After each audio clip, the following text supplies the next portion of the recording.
2025ပါရီဇွန်ဒီမိုကရေစီအထွေထွေရေးကောပွဲအပိုင်း1ကျင်းပမယ့်နေ့ကိုဒါလာမင်တီစင်ဘာလ28ရက်နေ့လို့သတ်မှတ်လိုက်ပြီးတော့ထုတ်ပြန်ကြေညာထားတာတွေ့ရပါတယ်။ဆိုလိုတာကရွေးကောက်ပွဲကိုမဖြစ်ဖြစ်အောင်လုပ်မှာတော့သိကြနေပါပြီ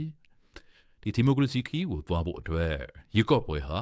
စမှတ်တစ်ခုလို့ကျွန်တော်အနေနဲ့မှတ်သားဖို့ပါတယ်။ဒီရွေးကောက်ပွဲဆိုတဲ့စမှတ်ကိုမဖြတ်သမ်းမနဲ့ဒီမိုကရေစီလမ်းမော်တနည်းအားဖြင့်ဒီမိုကရေစီအစိုးရတည်း what from လာနိုင်မှုဆိုတာကိုကျွန်တော်တို့ပြည်သူတွေနားနေစေချင်ပါတယ်။ဒီတဲ့အတိုင်းပဲကျွန်တော်တို့တွေ2010ကနေ2020အထိဒီမိုကရေစီအစိုးရ20နဲ့အတူဒါဒီမိုကရေစီခီးလန်းကိုဒါ10နှစ်အတိုင်းတာအထိရှောက်လန်းခဲ့မှုကြပြီးဖြစ်ပါတယ်။လက်ရှိနိုင်ငံရေးအကျက်တီးကြောင်းတာဒီမိုကရေစီခီးရ1000နားခဲ့ရတယ်လို့လည်းဆိုနိုင်ပါတယ်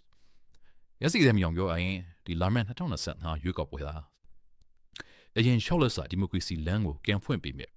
ကီတခုလို့ဆိုရင်လည်းမမှားပါဘူး။ကီနီယာမှာအရင်ကျွန်တော်တို့2010နဲ့2015ခုနှစ်တွေမှာကျင်းပခဲ့တဲ့ရွေးကောက်ပွဲတွေအပါအဝင်ချပ်ပြက်ရွေးကောက်ပွဲတွေက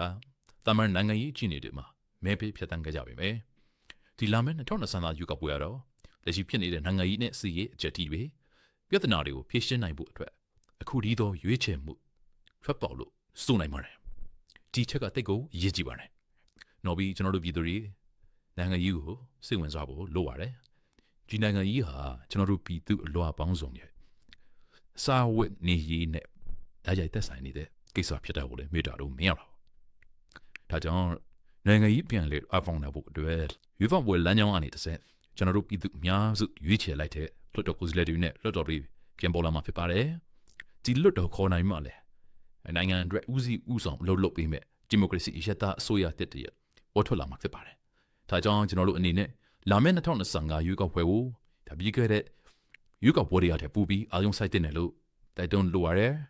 အားလုံးကိုကျေးဇူးတင်ပါတယ်ဗျာ။